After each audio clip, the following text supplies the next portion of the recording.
They laughed at his wooden gun for 3 months, until a shell buried his real weapons, and the toy started a 6-hour manhunt that ended with 19 Germans dead.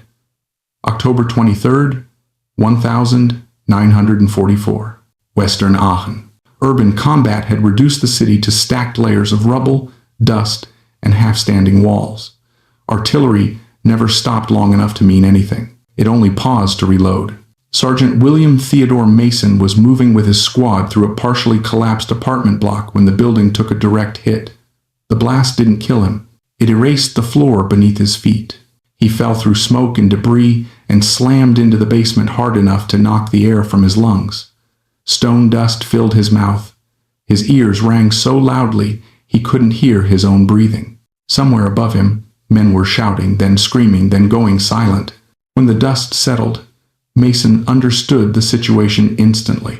He was alone. The staircase was half gone. The ceiling had collapsed inward, sealing the upper floor. Light filtered in through a shattered window near the ceiling, just enough to show the outlines of broken furniture, masonry, and blood. His Thompson was gone, buried under tons of concrete.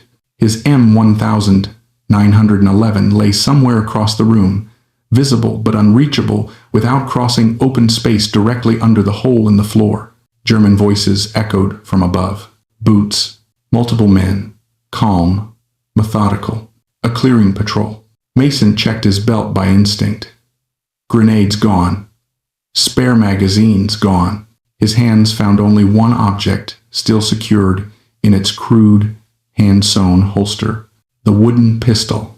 The thing they'd mocked for months.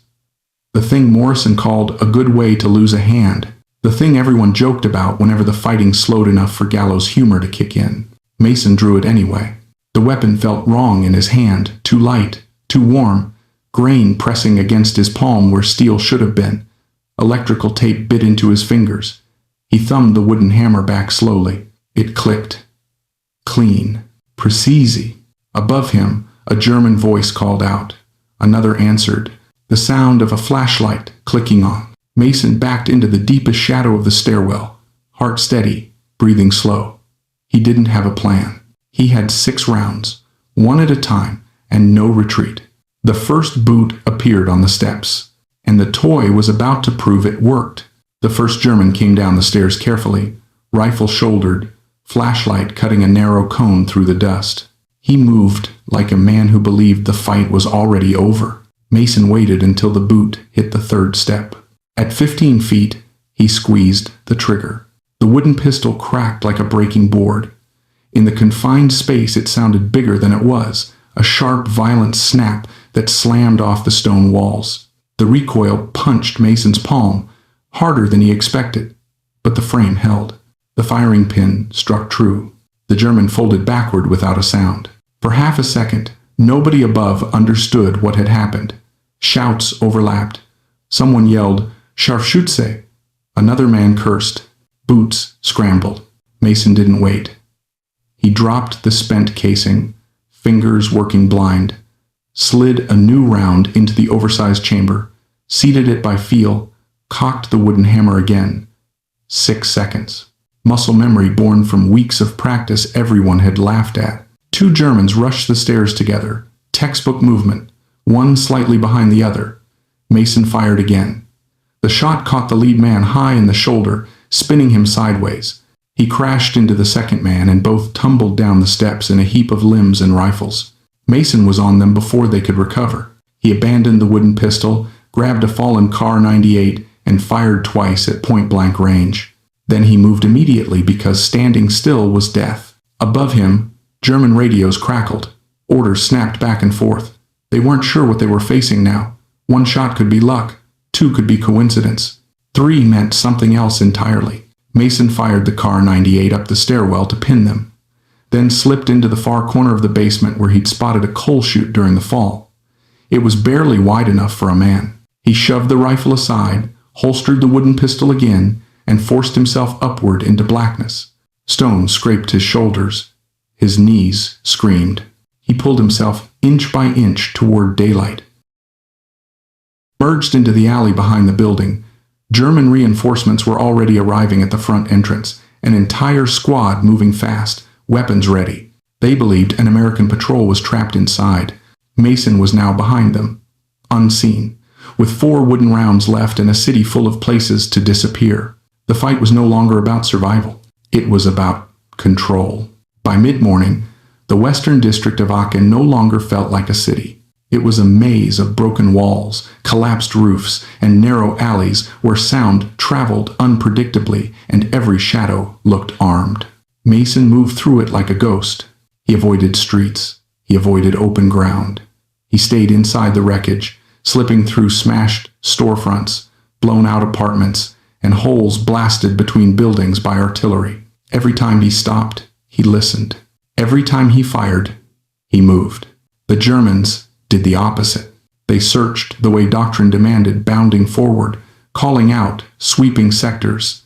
Radios crackled constantly. Reports went out describing coordinated American movement, multiple weapons, disciplined fire.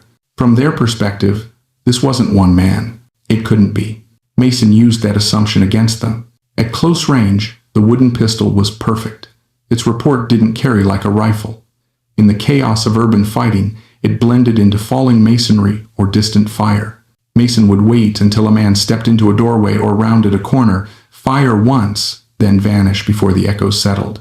He reloaded in darkness, by feel, the way he'd practiced in the barracks while men laughed and shook their heads. 1 round in. Hammer back. 6 seconds. Gone. When the situation demanded more firepower, he took it from the dead. A Walther P-38 from a stairwell, an MP-40 from a bakery floor. Ammunition scavenged 1 pouch at a time. He never carried more than he needed. Weight slowed you down. Noise got you killed.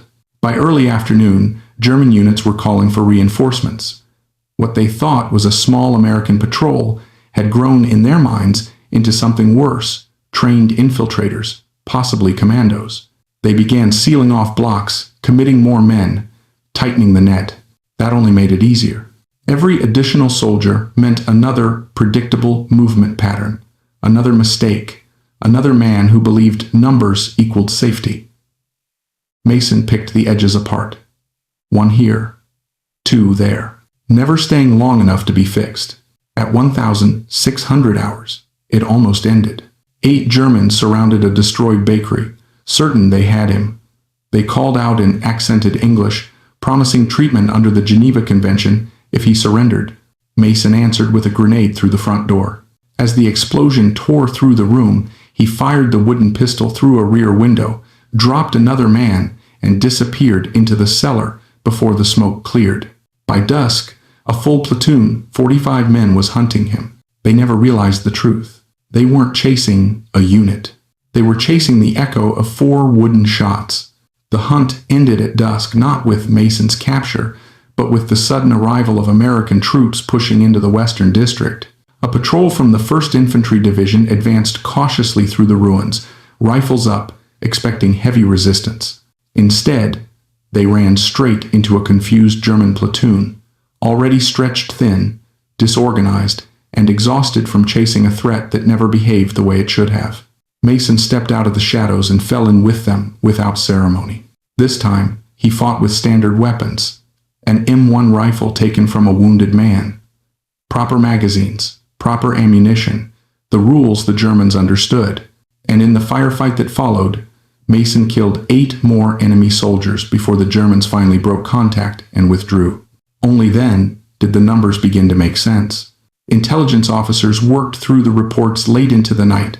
German radio intercepts told a parallel story, units calling for help against what they believed was an American infiltration force, describing coordinated attacks, shifting weapons, disciplined movement. No one on the German side had ever reported engaging a lone sergeant. When the casualty lists were assembled, the count stunned everyone. 4 Germans killed directly by the wooden pistol, several more wounded, 6 killed using captured weapons during the running battle. Killed during the evening engagement with the American patrol. Indirect losses from artillery called in during the chaos. 19 to 21 dead. All traceable to one man who had started the day buried in a basement with a gun carved from wood. Word spread fast. The toy soldier nickname disappeared overnight. Men who had laughed at the project now asked to see the pistol. Ordnance officers wanted measurements. War correspondents wanted photographs. Mason refused interviews and handed the gun to no one. "It saved my life," he said simply. "That's all it needs to prove." Tonnage. What mattered wasn't the weapon itself. It was the realization that something everyone dismissed as stupid had reshaped an entire battlefield for 6 hours against a force that never understood what it was really fighting. And that truth made every joke suddenly feel dangerous. The official report reduced it to numbers and bullet points, but everyone who read it understood what those pages really meant. A single sergeant, separated from his unit, had paralyzed a German platoon during a critical phase of the Aachen fighting, not with superior firepower, not with orders from above, but with an idea everyone else had written off as foolish. Army Ordnance examined the pistol weeks later. They measured the bore, weighed the frame, noted the wire-wrapped barrel, and the crude trigger geometry. Their conclusion was cautious, technical, restrained, mechanically sound, unsafe by regulation. Remarkably effective. None of that surprised Mason. He never claimed the wooden pistol was better than a factory weapon. He never pretended it was reliable, elegant, or repeatable on a large scale. He understood exactly what it was, a last answer when there were no other answers left. That was the part most people missed. The pistol didn't kill 19 Germans because it was wooden. It killed them because Mason refused to accept being helpless. In a war built on mass production, standardized doctrine, and overwhelming industrial output, the Germans expected Americans to fight a certain way. They trained for it, planned for it, countered it. Mason stepped outside that expectation. 4 quiet shots in a ruined city created confusion out of proportion to their caliber. Confusion became hesitation. Hesitation became misreporting. Misreporting pulled in more troops. More troops created more targets, more movement, more mistakes. By the time German command realized something was wrong, the damage was already done. After Aachen, Mason carried the wooden pistol for the rest of the war. He never fired it again. He didn't need to. Its value was already proven. Not as a weapon, but as proof. Proof that ingenuity mattered. Proof that initiative mattered. Proof that when systems fail, the individual still counts. Years later, when people asked about the pistol, Mason gave the same answer every time. "It wasn't about the gun," he said. "It was about not giving up when everyone else thinks you're done. It's mine." They mocked his wooden gun because it looked stupid. They stopped laughing when it worked. And long after the pistol disappeared, that lesson remained etched deeper than any after-action report. In war, the most dangerous weapon is the mind that refuses to quit. As the war moved on and the front lines shifted east, the story of the wooden pistol didn't fade the way most battlefield anecdotes did. It didn't become a punchline. It didn't shrink into rumor. It hardened into something else entirely, a quiet reference point that soldiers returned to when nothing made sense anymore. Men told it in foxholes during artillery lulls, in ruined houses while waiting for orders, in aid stations where the wounded stared at ceilings and wondered whether ingenuity had limits. Each retelling stripped away exaggeration and left behind the same core truth. When everything conventional failed, one man created an answer instead of surrendering to circumstances. What made Mason's story unsettling wasn't the body count. 19 Germans dead in a day was rare, but not unheard of. Entire platoons had been wiped out in minutes by artillery or air power. Tanks crushed dozens without seeing faces. Snipers quietly erased men, one by one. What unsettled people was how small the beginning had been. No command order, no supply chain, no factory, no doctrine. Just a man, scrap materials, and the refusal to accept helplessness. The pistol forced an uncomfortable question. How many other stupid ideas were being dismissed simply because they didn't fit expectations? How many solutions were never attempted because they looked ridiculous at first glance? German intelligence understood the implication almost immediately. Their post-action analysis didn't focus on the weapon's construction, it focused on mindset. The report noted that American soldiers demonstrated individual initiative beyond doctrinal prediction. a phrase that appeared more frequently in late 1944 as Germany's situation worsened. That observation mattered. German doctrine prized precision, hierarchy, and obedience. It created extraordinary machines but brittle systems. When conditions deviated from expectations, adaptation lagged. Mason didn't outgun German soldiers, he out-adapted them. And adaptation compounds faster than firepower ever could. From a purely technical perspective, the wooden pistol was a failure waiting to happen. It was inaccurate beyond close range. It required manual loading. It risked catastrophic failure with every shot. No military would adopt it. No engineer would recommend it. And yet, it worked when nothing else did. That contradiction haunted ordnance officers who examined the weapon. They were trained to eliminate risk, standardize performance, and minimize unpredictability. Mason's pistol embodied the opposite philosophy. It was unsafe, inefficient, and unpredictable, and exactly what the moment required. In later years, military training quietly absorbed the lesson without ever mentioning his name. Survival manuals began, including sections on field-expedient weapons. Special operations courses emphasized improvisation under equipment loss. Resistance training materials stripped firearms down to core principles, just as Mason had done instinctively. The wooden pistol vanished, but its logic didn't. For Mason himself, the story carried no triumphal edge. He never described the day as heroic. He never romanticized the killing. In post-war interviews, he spoke instead about fear, about the moment he realized no one was coming to save him, about the choice between freezing and acting. He built the pistol not because he wanted to prove anyone wrong, but because he wanted an option. That distinction mattered. He wasn't driven by ego. He was driven by preparation. While others laughed, he practiced loading in the dark. While others dismissed the project, he tested pressures, reinforced weaknesses, accepted limitations. When the moment arrived, he didn't improvise the weapon, he simply used it. That is why the story endures. It isn't about inventiveness under fire. It's about inventiveness before fire. Mason had already solved the problem long before he knew he would need the solution. Most people don't fail in crises because they lack courage. They fail because they never prepared alternatives when everything seemed fine. The wooden pistol also exposed the quiet danger of mockery. The men who laughed weren't cruel, they were normal. Humor was armor against stress, but ridicule has weight. It discourages experimentation. It enforces conformity. In war, that conformity can be lethal. After Aachen, no one in Mason's unit mocked strange ideas again. They listened instead. The irony is that Mason's pistol would never have mattered in a different context. On an open battlefield, it was useless. Against prepared defenses, irrelevant.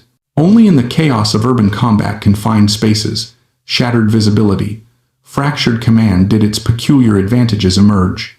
That, too, is a lesson. Effectiveness isn't absolute. It's situational. Tools become powerful when matched to context, not when optimized on paper. The Germans had better weapons by every measurable standard.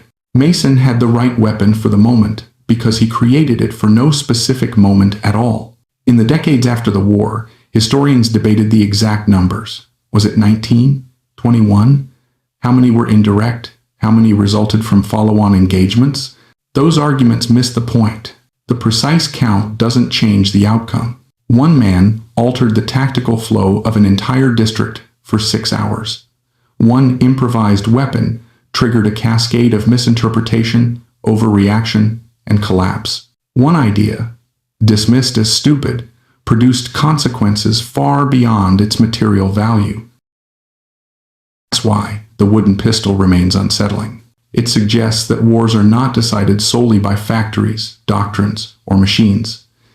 They are also decided by minds willing to act outside expectation, minds willing to look foolish before being effective, minds willing to prepare for failure when everyone else assumes success. Mason never asked to be remembered. His obituary barely mentioned the incident. The weapon itself disappeared into obscurity. No monument marks the basement in Aachen. No plaque honors the alleyways where he moved unseen. But the lesson remains embedded in military thinking, whether acknowledged or not. When systems fail, individuals matter. When resources vanish, understanding endures. When certainty collapses, adaptability decides outcomes. They mocked his wooden gun because it violated everything they thought they knew about warfare. They stopped laughing when it worked. And long after the gun disappeared, the truth it revealed still lingers quiet, uncomfortable, and enduring. In war, the most dangerous weapon is not the most advanced. It is the one nobody expects to exist. The deeper lesson of Mason's wooden pistol is not about weapons at all. It is about how humans respond to constraint and how most people misunderstand where real power comes from when systems collapse. Modern warfare teaches soldiers to trust equipment. Rifles will be there. Ammunition will arrive. Radios will work. Doctrine will guide decisions. These assumptions are usually correct, but the most dangerous moments occur when all of them fail at once. That is when war stops being industrial and becomes personal. Mason's situation was not unique in its danger. Thousands of soldiers were isolated, buried, cut off, or disarmed during World War II. What made his case different was not bravery alone. Many men were brave. What made the difference was that Mason had already accepted the possibility of total failure long before it happened. Most people plan for success. Mason planned for absence. He asked a question few soldiers ever ask. What happens if I lose everything? No rifle, no pistol, no squad, no orders, no rescue. The wooden pistol was not optimism. It was contingency thinking taken to its logical extreme. That mindset matters far beyond warfare. Organizations, armies, and individuals often collapse not because they lack resources, but because they cannot operate outside the assumptions those resources create. When the familiar tools disappear, so does confidence. Training becomes irrelevant. Experience feels useless. Panic fills the gap. Mason never panicked, not because he was fearless, but because he had already rehearsed deprivation. This is the paradox. Preparation for failure creates calm when failure arrives. The mockery he endured is also central to the lesson. The men who laughed were not unintelligent. They were competent soldiers operating within a shared mental framework. That framework defined what was reasonable, practical, and worth attention. A wooden gun fell outside all three categories. Group logic punished deviation. That dynamic is universal. In any high-stress environment, military units, corporations, research teams, ideas that don't resemble proven solutions are often dismissed reflexively, not because they are evaluated and found lacking, but because they feel uncomfortable. They disrupt the shared sense of order. Mockery enforces conformity faster than authority ever could. Mason tolerated that pressure without becoming defensive or theatrical.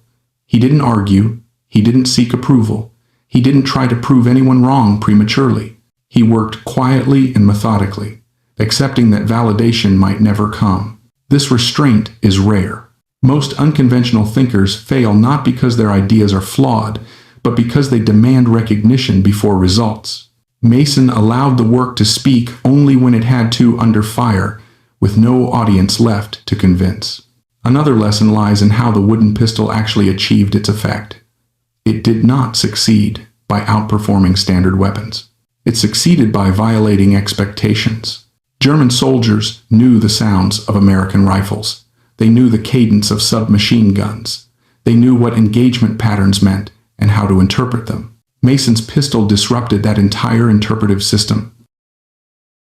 Logical warfare often emerges accidentally when behavior falls outside trained recognition. Confusion is multiplicative. One uncertain report leads to cautious movement. Caution slows response. Slow response attracts reinforcements. Reinforcements amplify fear. Fear degrades communication. Communication errors create false certainty, and false certainty is lethal. Mason's 4 shots mattered less than the uncertainty they created. This principle applies everywhere humans compete. Predictability invites optimization. Unpredictability forces hesitation. Even inferior tools can dominate when they operate outside established mental models. Another overlooked lesson is Mason's relationship with limitation. He never tried to overcome the pistol's weaknesses. He embraced them. He didn't attempt long-range shots. He didn't rely on rapid fire. He didn't treat the pistol as a primary weapon. He used it only where its limitations disappeared, and its strengths, surprise, portability, discretion, became decisive. This is a master-level understanding of tools. Most failures occur when people demand a tool do what it was never meant to do. Mason shaped his tactics around the weapon's reality, not his desires. He allowed captured weapons to do what they did best, and the wooden pistol to do what it could do. Adaptation is not adding capability. It is aligning intent with constraint. The aftermath also teaches something uncomfortable about institutions. The Army studied the pistol. Analysts wrote reports. Training programs quietly absorbed the lessons. But the system never celebrated Mason publicly. Institutions are uneasy with stories that imply systems are optional. The wooden pistol suggested that centralized control, standard equipment, and rigid doctrine were not always dominant. That implication had to be absorbed quietly, translated into acceptable language, and redistributed without mythologizing the individual too loudly. This pattern repeats throughout history. Institutions adopt innovations only after they strip away the personal defiance that created them. Mason didn't mind. He never sought recognition. That indifference is itself instructive. True innovators often care more about function than legacy. There is also a moral lesson buried beneath the tactical one. Mason's story is not about glorifying killing. It is about survival under impossible pressure. War strips choices down to essentials. Mason didn't fight to prove a concept. He fought to live. This distinction matters when interpreting the story. Ingenuity is not heroic by default. It becomes meaningful only when anchored to necessity and restraint. Mason did not escalate violence unnecessarily. He disengaged when he could. He avoided contact when advantage faded. He used force precisely, then disappeared. Restraint is a form of intelligence. The final lesson is perhaps the most enduring. Humans underestimate themselves when systems are present and rediscover themselves when systems vanish. Modern life encourages dependence.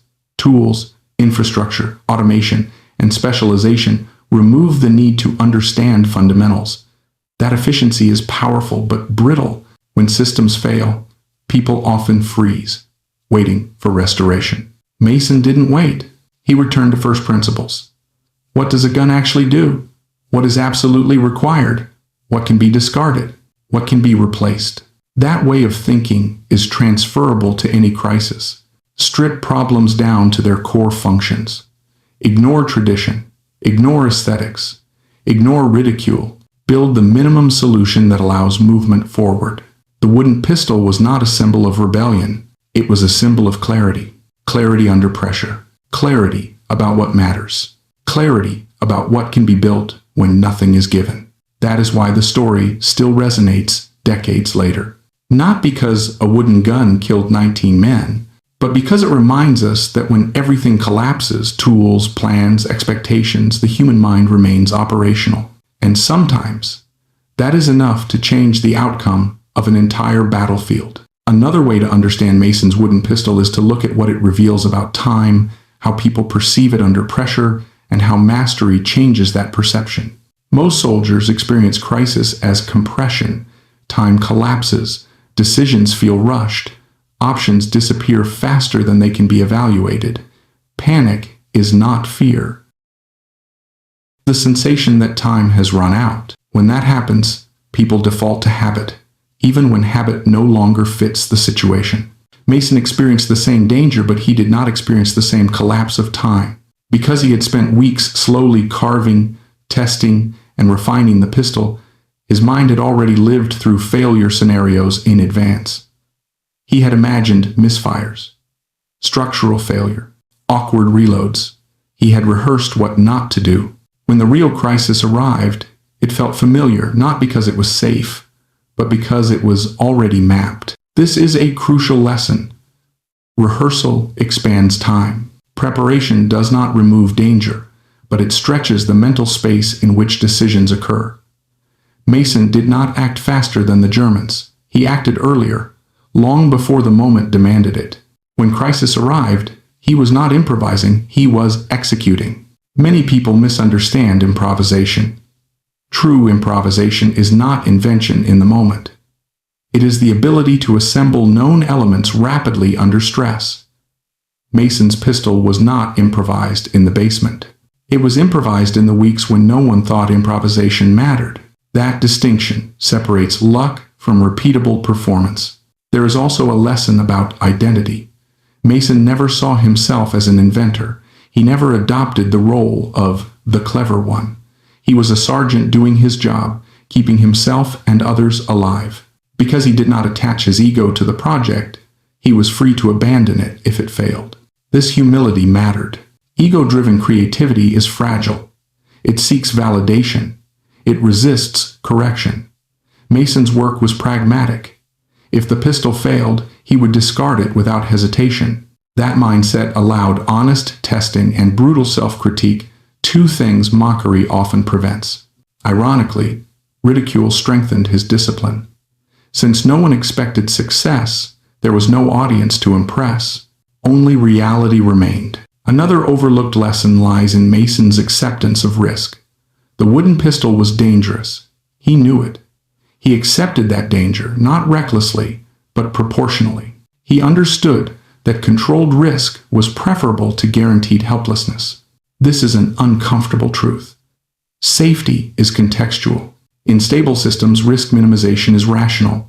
In collapsing systems, excessive safety becomes lethal.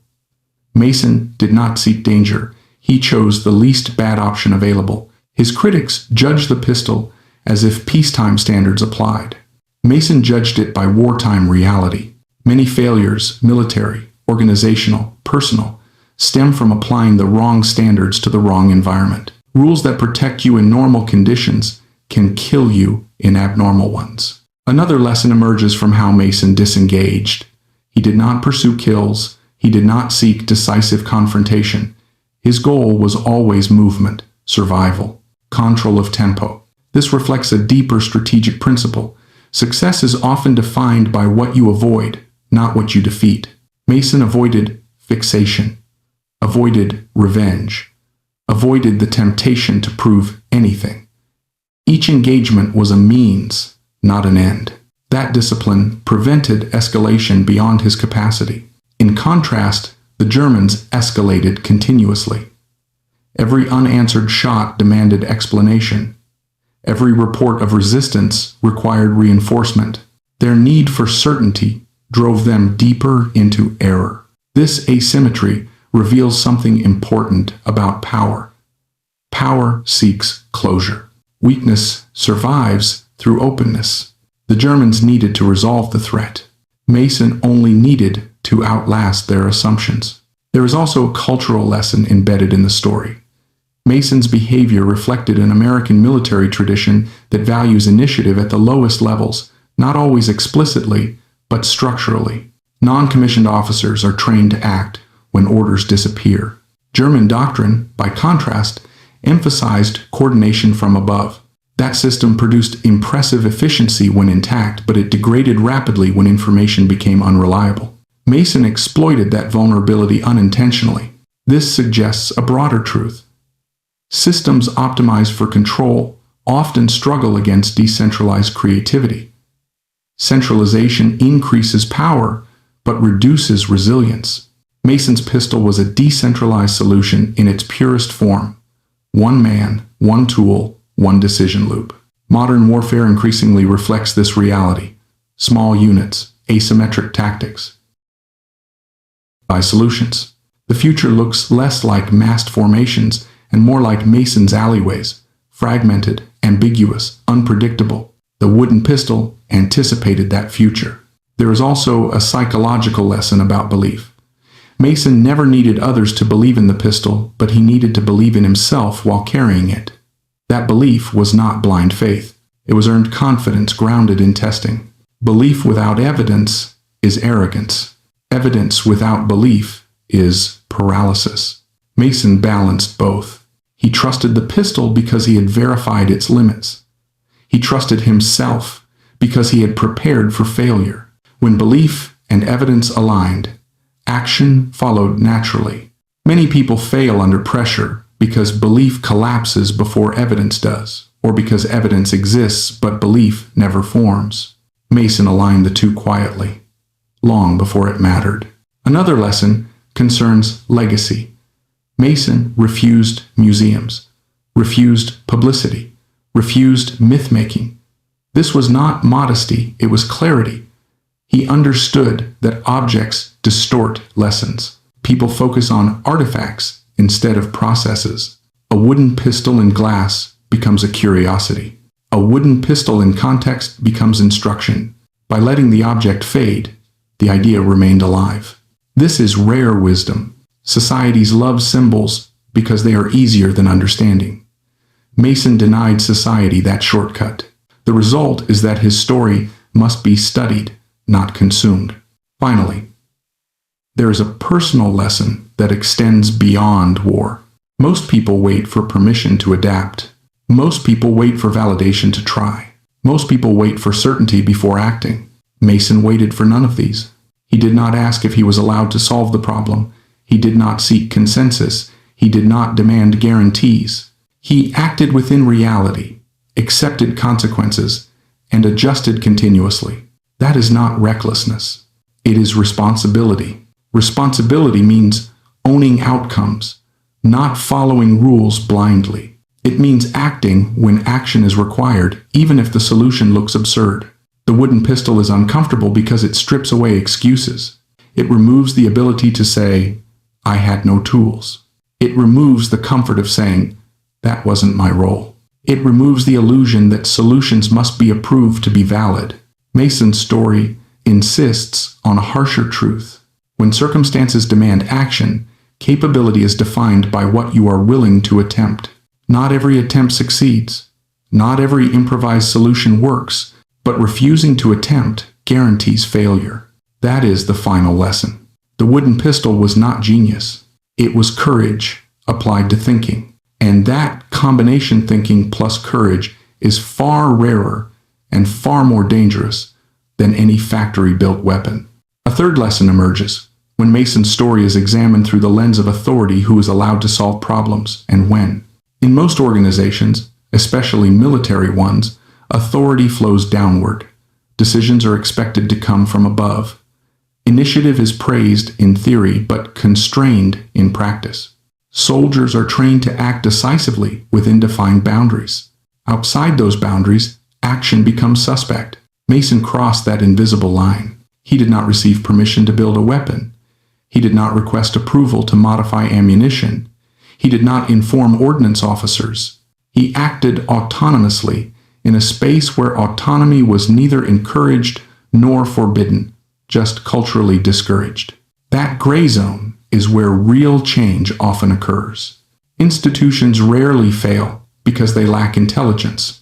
They fail because intelligence is trapped behind permission structures. When situations evolve faster than authority can respond, only those willing to act without explicit sanction can adapt in time. Mason understood something intuitively.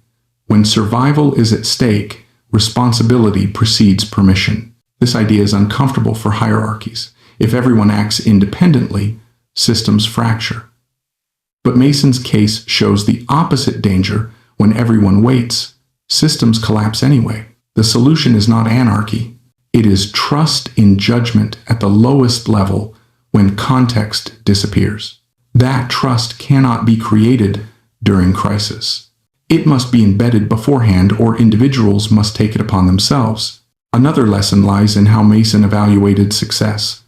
He did not measure it by enemy dead alone.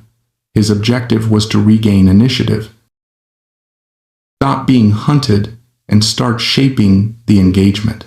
This reframing mattered. Many people mistake activity for progress. Mason understood leverage. 4 shots from a wooden pistol were insignificant tactically, but enormous strategically. They forced misinterpretation.